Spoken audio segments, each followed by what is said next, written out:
Lah Sunan Kalijaga muni syahadat kan lho moh. Munine sekaten. Muni kalimat syahadat lho moh, muni kalimat sodo. Saking jawanisasi napa bae dene yakin putih ku sunat ya nganggone ireng terus. Kabeh foto Wali Songo putih kecuali Kalijaga. Dari TKB wonten napa Kusuma. Yang tangga kula, bapak kula tuban Kalijaga tuban. Wong kula nate diburu tiang-tiang gara-gara terkenale bapak kula di warisan KB Wonten Kusuma. Saiki warise kula nu tamune kathah. Golek kabine sinten Sunan. Zaman kula enak mun tak dol lek ngopi ya.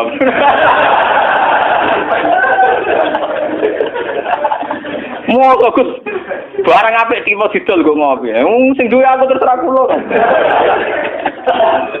Oh ngenyawang tenan wong alim juga bakat ana Kusuma. Apa ya tenan. Tawafatawi. Raja atau penguasa itu kalau punya keputusan itu harus ikut pada garisnya ulama.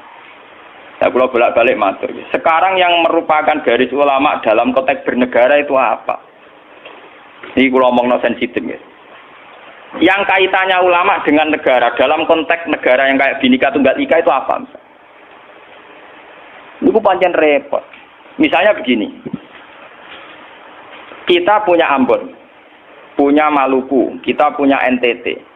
Ketika dipaksakan dulu piagam Jakarta yang memaksakan syariat Islam, tentu mereka akan menantang keluar dari Indonesia, NTT dan Ambon, Irian Jaya misalnya. Yang kayak begitu itu tidak fatwanya ulama, itu sudah masalah bernegara. Nah, kalau nanti tanggal kiai cara jenengan sebutikus, misalnya Indonesia memaksakan penerapan syariat Islam.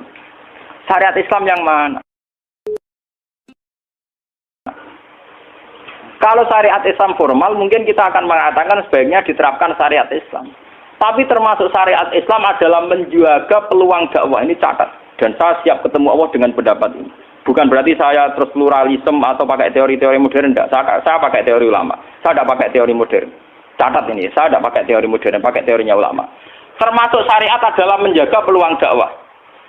Bayangkan kalau dipaksakan syariat Islam kemudian NTT keluar dari Indonesia Ambon. Kemungkinan kita dakwah di Ambon malah tidak ada. Juga kemungkinan Islamisasi di NTT malah tidak ada karena sudah keluar dari Indonesia. Paham ya? Mulai dulu Wali Songo ambek maling ya apik. Ambek tukang zina ya apik. Ambek tukang dadu ya apik. Itu bukan berarti mereka tidak bisa bedakan hak dan batil. Dengan diapii masih ada peluang komunikasi. Dan dengan ada peluang komunikasi, ada peluang dakwah, ada peluang pembenahan. Sama dengan utuhnya NKRI NTT bagian dari Indonesia, aja iso Kiai Rapai kok rugen buak rono NTT. Ben dadi ya. Lho kanca kula ning pondok dhisik ra kanggo ini ran jaya kiai provinsi lah. Wingi sowan kula ngajak pangdam kula. Ya Allah Gus kula munggo ning sarang kiai RT ora payu ning kono kiai provinsi. Lho wingi sowan kula niku sowan numpak sahabat bareng sinten? Pangdam. Saniki mun gawe yayasan nggih sekolah tinggi lah. Jadi rektor saya gitu. Waduh buta huruf ora roh.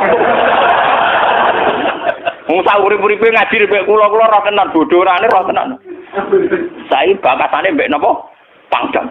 Mergo ketika ada kerusuhan di sana, mesti tokoh agama diundang Pangdam. Dan ini termasuk mewakili tokoh Islam. Provinsi levelnya napa?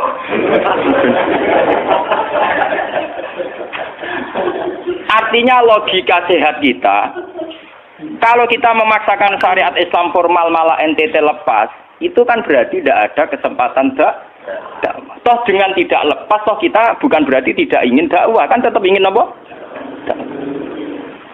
Mane bojo ngecewakno lae aja pegat. Nak ra mbok pegat ana kesempatan dandani, nek kena wong ra iso.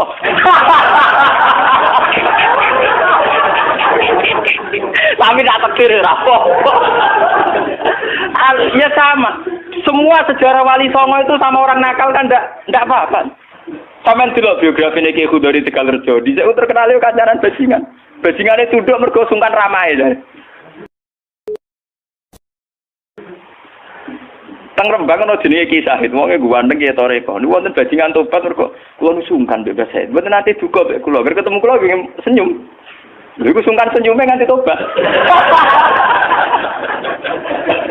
Artinya apa? Saat kita ekstrim atas nama hak dan batil malah lari. Toh teori itu ya diakui Quran walaupun tafazzan ghalidul qalbi lan faddu min haulik. Toh teori itu juga tidak jauh-jauh dari aturan Islam. Meskipun kita juga punya teori yang lain karena ini tidak selamanya berjalan lancar. Kadang gue kancanan non akal ya belok akal tenan. Kancanan non ya katut tenan. Selingkuh tenan. Sebab itu ya ben sing FPI ya keben ekstrem ya keben. Nyatanya pribumisasi kadang ya katut tenan. Wong Gus kancanan akal kadang tinakali ora anut Gus, kadang Gus katut sing nakal. Malah jadi rocker. Dari sisi pertama dakwah dibeli Gus sing melok nyanyi. Ora kok sing grup band melok wiridan malah. Artinya kan metode apapun kan enggak semuanya jalan lancar, tapi kita atas nama manhaj, metode, kita seluas mungkin punya wacana nggih, terus kita punya banyak pilih. Ini disebut ikhtilaful a'immah tetap nomor rahmah. Makanya yang kamu maksud dengan syariat Islam itu apa? Kalau sering bilang, yaitu misalnya ditetapkan undang-undang gini. Setiap syariat Islam kenapa kita ngemis ke negara, nunggu diundangkan? Kapan kita mandiri sebagai ulama kalau setiap syariat Islam nunggu diundang? Sebelum diundangkan negara, kita sama ulama selalu dakwah ilallah. Misalnya sebelum ada badan narkoba, sauri-uripe kiai mesti anti narkoba. Sebelum ada undang-undang misalnya tentang kawin, perkawinan, sauri-uripe kiai nak kawin mesti goleki wali. Nah ana tanggane kawin digoleki syahid, goleki napa? Wali. Kenapa setiap syariat Islam kita ngemis ke negara? Dulu ketika bubaran Ahmadiyah juga kita ngemis ke negara. Tanpa itu pun kita sebagai ulama tetap anti napa? Ahmadiyah. Lah nek saiki misalnya tokoh Ahmadiyah kalau menarik di bangku kowe, lah saiki kowe lomonti mbek kiai kono. Kowe kali-kali nyalahno awake dhewe barang. Mun nang kalah lomo ngono ae. Bagaimana mungkin kita dakwah nek kiai sunni medhit, kiai non sunni loh. Ketika wong lari ning aliran dari aliran apa ses? Engko kan nanti hisab pangeran iku mlayu perkara kowe medhit ora perkara apa-apa, ora lara. Paham ya? Ini masalah. Makanya kalau baleni malih ya. Syariat Islam itu komplit, termasuk aturan hak dan batil tapi juga aturan dakwah. Makanya kalau terima kasih ya, sama ulama-ulama sekarang itu sekarang ada rumus, ada fiqhul ahkam. Fikih yang menentukan hukum ini haram, ini halal, ini mubah, ini khilafil aula. Tapi juga ada fiqhud dakwah. Di mana dalam sebuah proses diperlukan satu toleransi, jenis apa fiqhud dakwah. Dan itu penting kita kaji. Karena dalam sejarah Makkiyah juga begitu, dalam sejarah apa Makkiyah. Ketika periode Mekah, zina itu tidak pernah halal. Kamu catat, zina itu tidak pernah halal. Maling juga tidak pernah halal. Tapi ada periode 13 tahun di mana Nabi tidak sering ngomong haramnya zina, juga tidak ada hukuman bagi pezina. Artinya apa? Tidak mendesak untuk membicarakan urusan zina, urusan maling. Karena yang mendesak saat itu urusan tauhid. Misalnya kamu dakwah di NTT. Tentu yang penting umat diajak ke logika bahwa tauhid itu lebih benar ketimbang trinitas. Ya hanya begitu saja. Kamu tidak mungkin langsung masuk ke urusan zina, maling, gento, dan sebagainya. At-tadrid fi sunnah, proses dalam sunnah. Itu juga penting, ini tahapan-tahapan dalam proses Lah fatwa ulama itu termasuk fatwa yang begini-begini ini. Makanya dalam semua sejarah wali ini catat, mesti ada ulama formal, ada ulama sing ora formal. Dhisik ana ulama sing pro syariat kayak Sunan Kudus. Woi selawase ra cocok ke Sunan Kalijaga. Kok Kalijaga pokoke wong Islam wis bener, mulane penggemar wong Yogyakarta. Termasuk ora usah salat dari salate Mbak Kali. Atine wis salat. Wala kan boyo lali salat 3 klaten Jogja mbok kono. Sunan Kudus kafir cara dene. Selawase ra cocok. Ya tapi bagaimanapun, bagaimana mendakwai orang Islam kawasan Jogja, Klaten, Solo, golongane tingkir, kalau tidak model Kalijaga. Nyatane ya tetep saiki Islam pirang-pirang, sing salat ya wis akeh. Paham ya? Itu dulu masalah betul. Sunan Kudus kiai fikih. Bahkan kula untuk cerita nggih dari lisan ke lisan dari para kiai.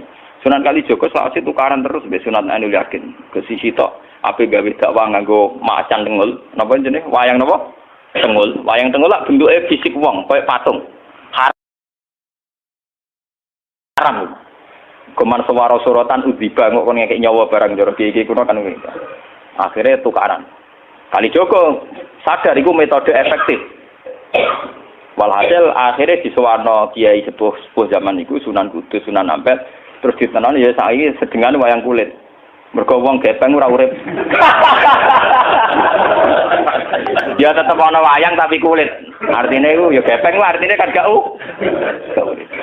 Anak ora urip iku kan ora perlu kon ngekeki nyo, iku setengah-tengah. Lah Sunan Kalijaga muni syahadat kan iku lemah. Munine sekaten. Muni kalimat syahadat lho moh, muni kalimat sodo. Saking jawanisasi napa bae dene yakin putih ku sunat ya nganggone ireng terus. Kabeh foto Wali Songo putih kecuali Kalijaga. Dari TKB wonten napa? Kusuma. Yang tangga kula, bapak kula tuban Kalijaga tuban. Wong kula nate diburu tiang-tiang gara-gara terkenale bapak kula di warisan Kabeh Wonten Kusuma. Saiki warise kula nu tamune kathah. Golek kabine sinten Sunan? Zaman kula enak mun tak dol lek ngopi ya.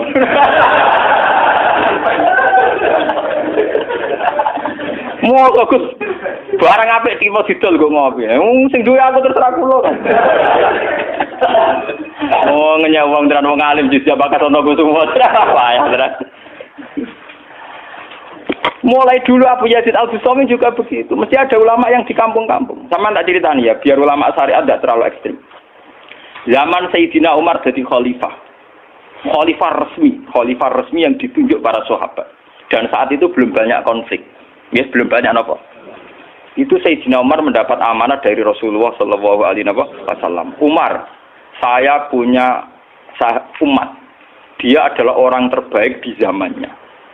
Saya punya umat, dia adalah orang terbaik di zamannya. Namanya Uwais Al-Qarni. Kalau kamu ketemu dia, salamku untuknya. Dan kamu harus minta doa supaya husnul khotimah. Terus dari Umar, pakai Fabi. Pulang ngertosi sepundi. Dene udah penyakit baros. Fa'adhabahu wa ila maudi ad-dirham. Walhasil nenggone katifil aisar ada bekas penyakit baros tinggal sak napa? Sak koin nggih, cara sakniki napa? Sak koin. Ini kula cerita. Dia punya ibu sendiri hidup di kampung Angon Wedhus. Walhasil Umar tiap ana tamu ya diblodori. Paham ya anggere sing raine mirip-mirip ngono. Nah ora kutil kan maksudnya iku. Ora mau diatur. Mboten iki kula cerita nggih, ben sampean ngerti. Walhasil akhirnya suatu saat itu rombongan Uwais Al-Qarni dari Qurun Al-Qarni. Niku sowan Sayyidina Umar. Ketika ketemu sesuai sifat itu Sayyidina Umar nangis yo dulu. Uwais Al-Qarni mboten purun. Walhasil akhirnya yang memerintahkan ini Rasulullah. Uwais Al-Qarni purun nangis terus ditunggak. Lalu sing antik apa? Sayyidina Umar tanya, "Ya Uwais, saya ingin waktu supaya kamu mau ketemu saya." "Ndak ya Umar, ini harus pertemuan terakhir. Ini harus pertemuan apa? Terakhir." Walhasil semenjak itu tidak ketemu lagi sama Umar. Artinya apa? Dan itu saya yakin, sama ndak usah anut kula, keduren anut makom kula. Dan resiko sama mesti rawani. Artinya begini. Ketika orang dengan izzatil Islam, ini catat betul. Misalnya wong dadi kiai gede, kados kiai kula misalnya Kiai Memun, kados Hasyim Muzadi, kados Gus Dur, kayak kiai besar. Jangan-jangan nikmatnya jadi kiai besar oleh umat loh, oleh umat tidak oleh mereka ya, jangan salah paham. Oleh umat ditafsirkan wajar dong mereka senang jadi kiai, di mobil mewah, di duit akeh pengaruhnya gede. Misalnya Habib Lutfi, orang-orang punya pengaruh, Ki Hamid Pasuruan umat. Artinya apa? Mereka aku yakin mereka orang-orang soleh yang bisa nikmati keberhadiran Allah Subhanahu. Tapi umat tetap membaca mereka bagaimanapun ada fasilitas. Umar sebagai khalifah punya pengaruh, punya uang, punya otoritas. Bagaimana dengan fakta bahwa Islam juga mengajarkan orang hanya nyaman hanya satu, dengan Allah, dengan kebenaran. Tapi dengan percontohan orang-orang kayak Uwais Al-Qarni, maka Islam utuh. Ada penjaga syariat kayak Sayyidina Umar, Habib Lutfi, Kiai Memun, Ki Hamid Pasuruan. Orang-orang jadi sentral, cara teori sosial jadi mercusuar. Tapi ada orang-orang yang menunjukkan bahwa dia bisa bahagia hanya dengan kebenaran. Paham ya? Akhirnya umat kan enak. Lho kados kula nu ngrasakno tenan. Kula nu nganti saiki rong tau jeneng imam masjid. Padahal imam itu sungkan. Kula nggih mboten nate pidato. Kula nggih iso ya sing pasar be anak kula dhewean mboten ngajak pengawal. Saya tunjukkan kepada umat bahwa ajaran Islam yang sebenar yang bisa membahagiakan adalah senang pangeran titik. Dan kewajiban dasar dalam Islam wong kon rumah anak. Soal pengaruh aku, loh saya ngomong ini jujur loh. Saya punya pengaruh kalau ngaji ya ngaji saya banyak. Tapi saya tahu betul yang kewajiban pada saya, yang hakiki hanyalah saya pada anak saya. Awaladin soleh. Kau nona hadis bakas santri. Rabbi habli miladungka dzurriatan thayyibah ora ana tulaban. Ora ana ning Quran hadis bakas santri. Ketok tangan ngono. Paham ya?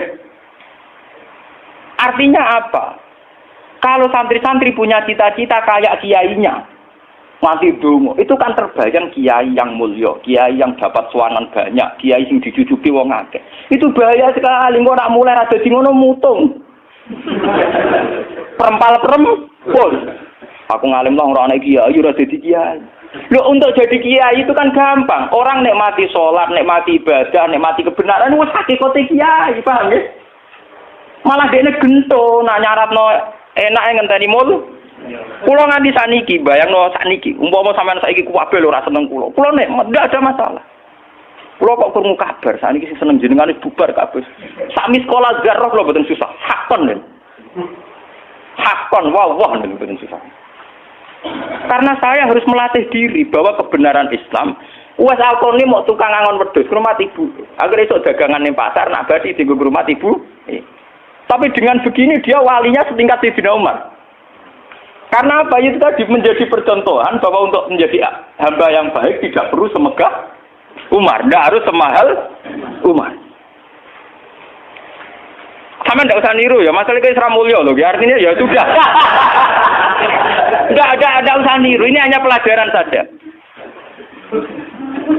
Tapi nak kula tak tiru tenan. Artinya tak tiru, biar saya hidup saya itu murah. Lu tanyakan istri saya. Kula sering kode bojo kula, "Dek, aku nak mati langsung pendem. Langsung ngenteni iki gede. Bangun kuburan jero terus pendem." Ya ora usah ngundang wong, ya ora usah disolati. Nek anakku ning omahe kon nyolati, nek ora ya wis. Pokoke ora usah repot. Lah nek sing tepat tepung kathah, ini jelas sudah urusan dengan saya. Yang penting aku kepengen anakku nyolati. Dengan demikian kita biasa jadi kiai yang muda. Aku mudah bahagia karena punya anak, seneng anak sudah. Coba kalau saya menargetkan bahagia ngenteni umat yang banyak, ngenteni loyale ra genti ning kiai liya, partene ora genti partai tokoh liya. Loro ati, paham ya? Wes loro ati ra bener cara penge. Begitu juga era Abu Yazid Al-Bustami. Dia juga punya teman wali sing tukang ngancani preman-preman. Nanti kalau critakno jenengan. Jadi Abu Yazid Al-Bustami saking ainul yakin nek mlebu swarga takok pangeran Gusti, kalau saya di surga temannya siapa? Jadi ora takok mlebu ta ora, tapi kalau saya di surga itu temannya siapa? Kalau dia yakin kelasnya itu tidak ada yang bandingi. Jadi dia duwe kelas sing ora ono sing banding. Sampai pangeran walhasil dijawab si A misalnya. Ya Rugen misalnya. Rugen iku atokan cekak gawe piring Jepang wis ora tau ketunan. Ya preman sithik-sithik nyeraine dek preman wis walhasil terus barang dipethuki pas ning warung wong minum-minuman. Ya dene mboten minum nggih ngombe banyu biasa, banyu putih. Kancane udah minum kabeh. Akhirnya Bu Yazid balik kanan. Jangan-jangan ngipi saya salah. Mosok koncoku ning swarga kok wong ngono iku. Pas sampai balik kanan diceluk. Ya Bu Yazid, ya betul saya teman kamu di surga.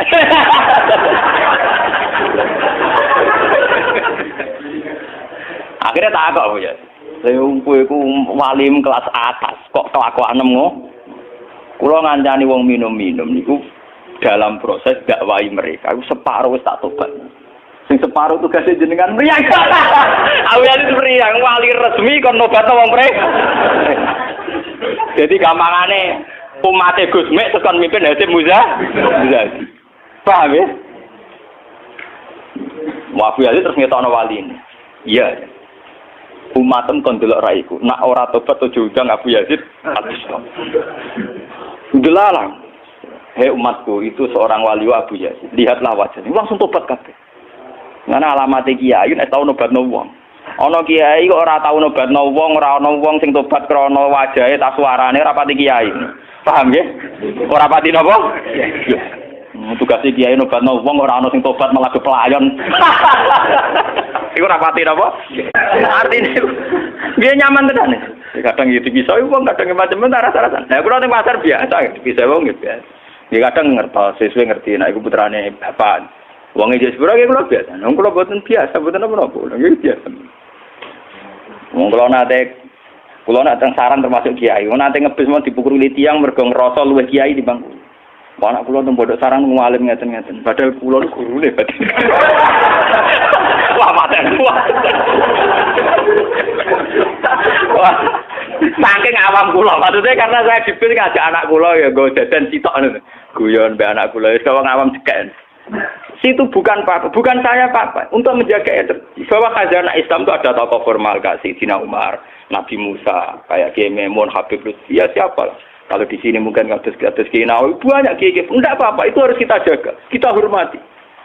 Kados Mbah Nawawi, Mbah Munawir, Mbah Arwani kita hormati. Tapi jangan lupa Kiai Humul ini juga menjaga stabilitas agama. Dan itu di Wali Songo dicontohkan anane Sunan Muryo. Sunan Muryo itu satu-satunya sunan yang mau kumpul uang, memilih kuburan di dhuwur gunung angele ra karuan. Artinya kita ini harus kaya sekali dengan khazanah-khazanah perilakunya para orang-orang Tapi kenapa kamu milih soleh-soleh sing duwe akeh? Jangan-jangan kowe wis kriminal, paham? Wong aku sing alim ora milih soleh sing ngono kok kowe ora ngalim kok milih soleh sing duwe akeh pengaruhe.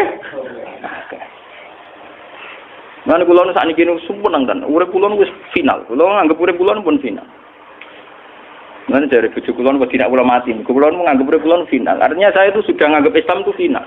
Umpama aku Islam itu kelebihannya kan gitu. Umpama dhewean ya nyaman, kumpul wong ya nyaman, tengah-tengah ya napa? Nyaman. Mulane dari Hikam ketika mendidik Humul.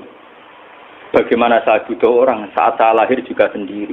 Engko aku ketemu pangeran dihisab ya sendiri. Engko ning jero kuburan ya sendiri. Aku tanggung jawab ning arep pangeran sendiri. Engko aku dipendem ya sendiri. Aku pas lahir ya sendiri. Aku pas mati ya rohku dicabut ya sendiri. Engko aku butuh wong lha apa. Tapi sekarang manusia semenjak ada teori ilmu sosial itu kulino didikte betapa pentingnya pengaruh relasi jaringan. Wah, teori bulat kok mbok not. Paham ya? Pembulatan teori ngono apa? Lha sakniki ya Rembang kados ngene rame-ramene badhe pilkada. Oh, akhir kiai disowani kandidat-kandidat. Lah niku kandidat kula niku entuk bocoran. Paling sumpek nek absen jenengan. Wes kabeh kandidat takok toko-toko arah-arah kasus. Padahal cara kula disowani nggih purun, tapi kita tahu kula luwih nikmat tak dolaran mbek anak kula. Kita kandhani asisten. Ya ora apa-apa rene, tapi aku ora janji ketemu. Pokoke pas dolaran mbek anak tak dhisikno anak. Muga cara Quran niku bupati mbek anak wis dibakasi hubungane wong tuwa mbek napa?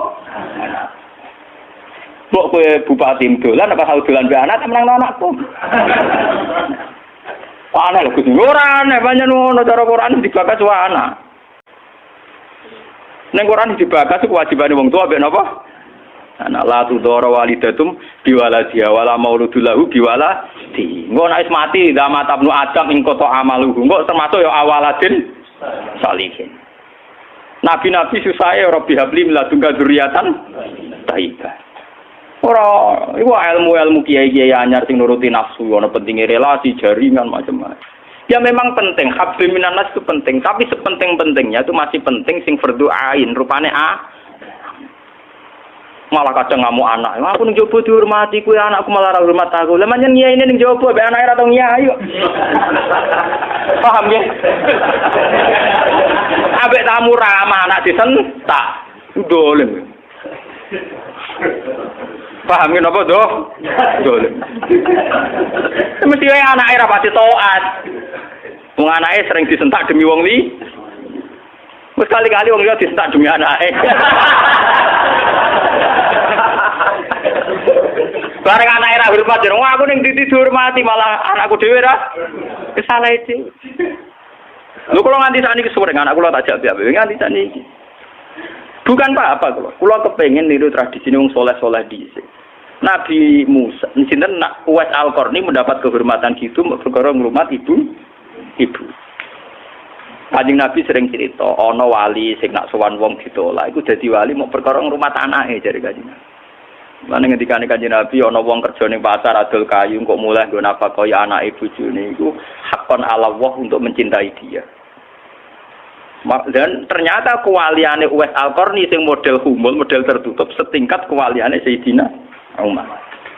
Nabi Khidir sing tanpa pengaruh muamen wiridan ning pinggir laut dianggap setara mbek Nabi Musa sing tahu revolusi, tahu de prestasi ngusir Firaun, nenggelamno nyatane derajate dipadakno Nabi.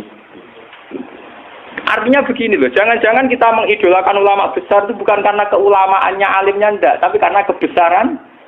Buktinya saat kita mulai orang jadi kiai mutung. Padahal untuk jadi kiai itu gampang. Kowe nek ijek salat subuh, ora selingkuh, ora domino, ora togel iku ya kiai. Sing darani kiai sapa? Sing darani wali. Ala inna auliya Allahi la khaufun alaihim wa lahum yahzanun. Ya mu alladzina amanu wa kanu yattaqun. Ora ana tarife wali kiai. Alladzina lahum tulab sing duwe santri. Alladzina lahum thalabah sing duwe murid ora. Lan kula durunge niyaine sampean wis kiai. Mulane mulai sakniki anggere sampean wis salat subuh ya 2 rakaat. Zuhur ya 4 rakaat. Pokoke sing wis kaya ijma' ulama, sampean kudu yakin nek wis kiai. Anggap ae kaya Uwais Al-Qarni mbek Nabi utawa kancane sinten Abu Yazid Al-Bustami. Ini penting kula aturaken karena tren sekarang mengukur kiai sukses dia itu dipengaruh. Itu keliru besar. Tidak ada itu dalam tradisi ulama wali. Sama tak cerita nih, zaman Kiai Hamid Pasuruan terkenal wali, pulau lu tahu banyak tentang beliau karena gurunya bapak saya, sepupunya mbah saya. Mbah saya itu punya bapak namanya Mbak Idris, itu adiknya Mbak Abdullah, abahnya Mbak Hamid Pasuruan. Jadi saya tahu banyak cerita beliau. Beliau kan orang Lasem, masih misanan kalian Mbah. Niku hormat sama wali-wali humul. Zaman itu beliau masih hormat jenis Gus Ud Sidoarjo, juga hormat jenis Mbah Muhammadun Pondowan Padi. Artinya wali-wali populer sebetulnya yang hormat sekali sama wali-wali humul nggak terkenal. Tapi kita kan mesti milih yang terkenal saja, paham ya? Padahal wali-wali yang terkenal itu hormatnya bukan main sama wali-wali yang humul. Sinten sing aran I'anatul Thalibin Sayyid Zaini Dahlan. Niku gurune sing aran sinten? Gurune sing aran I'anatul Thalibin. I'anatul Thalibin dikarang Sayyid Abi Bakar sinten Syatol. Niku muridé Sayyid Zaini Dahlan, nggih murid sinten? Sayyid Zain. Iku dhe kanca wali ning pasar bakul keramik. Iku angger Jumat ditiliki. Ya guyon. Suwe-suwe santrine gak trimo. Santri kaya Mustofa ora gak trimo. Wong alime ngono kok dijak guyon mbek bakul napa? Keramik. Moga Jumat ditiliki. Sayyid Zain sing rono. Dene takok. Wong ngoten jangan tidak itu. Iku kancaku wae. Wong sing ilmune banding aku ya wong iku. Mikir murid. Lah iku Jumat berikutnya ditil imne wis ra ono. Mbok sempat misoi Said Zaini, kowe nyanati aku. Harusnya ketika ada orang lagi. Imam Syafi'i nggih ngoten. Imam Syafi'i itu orang alim kaliber. Dia itu kalau ijtihad hukum kok belum dikomunikasikan dengan Saiban Ar-Ra'i itu belum mantap. Imam Syafi'i itu mujtahid hukum, tapi kalau dia ragu, itu ngenteni kancane jenis Saiban Ar-Ra'i itu kang angon wedhus ning desa. Woi, nek dikomunikasekno niku mantep. Dan itu mungkin setiap zaman mesti mungkin. Lah kula nu ngalami. Kula kan sering teng pasar. Ana mobil mau mandek. Ya hormati kula nggih biasa pakai sukum. Lah cara wong sira ro nek kula numpak dokar, cara ora ro kan wong numpak dokar dihormati wong numpak mobil. Tapi perasaan numpak mobil kan tetep ngakoni kula wong alim. Kula nu nate badhe teng pertelon iki kisah nyata. Nggih teng pertelon badhe bebal ngenteni mobil. Ya ana sing roh nak kula, Gus ana sing ra roh walhasil. Wonten mobil kiai gede mandek wonten kula. Mboten sareng kula, Gus. Ya wong janggal. Itu mungkin dan itu menjaga peradaban sehingga yang besar tidak angkuh mergo ana kiai-kiai sing humul. Cuma kula niku humule ra pati sukses. Mari sing muncul-muncul niku mari ra jelas iki bareng. Itu bagus itu untuk menjaga energi syukur biar orang itu syukur jadi kiai tidak gantung pengaruhnya banyak, nggak gantung punya santri banyak, tapi nyaman jadi kiai karena ngugemi kebenaran, meyakini apa? Kebenaran. Dan ini penting kalau aturaken. Lalu kulo nganti saat ini kepengen ngoten, cuma arah sukses. Artinya kayak kulo nanti tetir tetep murid, jadi pengaruh dulu mas kulo bek tamu ya rapati hormat, kulo bek wong ya rada angel betul aneh. Tapi untuk takdir, kata kula itu takdir. Sebenarnya itu tidak pilihan saya, artinya tidak pilihan. Tapi ini perlu kula aturaken, biar khazanah Islam sing teng NTT teng Ambon itu masih. Kula nate diceritani Kiai Memun. Zaman Khalifah Harun Ar-Rasyid, niku setiap begundal dibuat teng fak-fak, teng Irian apa? Jaya. Sama seperti Inggris, orang-orang nakal dibuat teng Australia. Niku nak dirunut gak ada misi dakwahnya. Ternyata dari Irian itu turunan Arab tuh banyak. Sehingga ada Islam teng Irian nganti tok Timur Leste, yang dulu masih Timur. Malahnya PM Timur Irian namanya Mar'in apa? Al-Qatiri ini wak turunan apa? Arab. Wong Timur Leste kok tahu di WPM turunan Arab. Ini berko zaman sinten Harun Ar-Rasyid. Niku begudal-begudal dibuat teng fak-fak, napa? Teng. Niku anak turune termasuk tokoh-tokoh sing teng Budi, teng Timur Leste, teng Budi.